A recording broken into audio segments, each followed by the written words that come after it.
All right, we're going to look at the first lesson on volume. This volume lesson involves modeling, so we actually need students to use the centimeter cubes that you used for like modeling division of decimals. We actually need each group of kids, like each pair or each individual kid, if you have enough, to have about 16 to 20 of these centimeter cubes, because we're actually going to have them start to build prisms using these. Before we get to start that, we have to go over like what volume is. Students know that perimeter from 4th grade is the distance around a figure.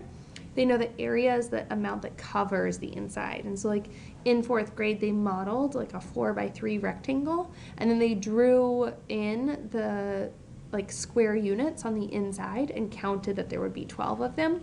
And then they eventually got to like that they would multiply 4x3 and get 12. So we need to introduce volume is the amount of space that fills up a three-dimensional figure. So it's all of the space inside that fills up something. We also want students to start to think about volume as we're taking the area of the base and we're multiplying it by however many layers there are. The number of layers that there will be is the height, okay? So that we're gonna get into with this lesson. A unit cube with a side length of 1 unit is called a unit cube. A cube with a side length of 1 unit is called a unit cube. A unit cube has a volume of 1 cubic unit or 1 unit cubed, and then we'll show them this way of like writing it, unit to the 3rd power. And then a unit cube is also a measure, or is a unit for measuring volume.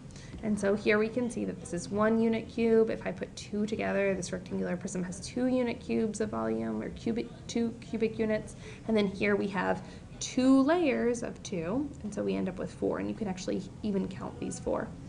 And then so here we have students actually creating with their little centimeter cubes prisms. This first prism will have a length of 1, a width of 2, and a height of 1.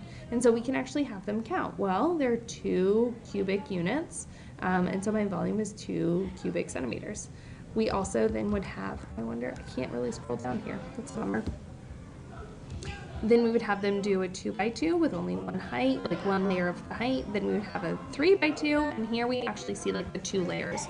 So you can see that the first layer has 6 centimeter cubes, and the second layer also has 6. We end up with a total of 12. We do the same thing for 16. All right, let's go. Oh, and then here. And then we answer this question here on the bottom.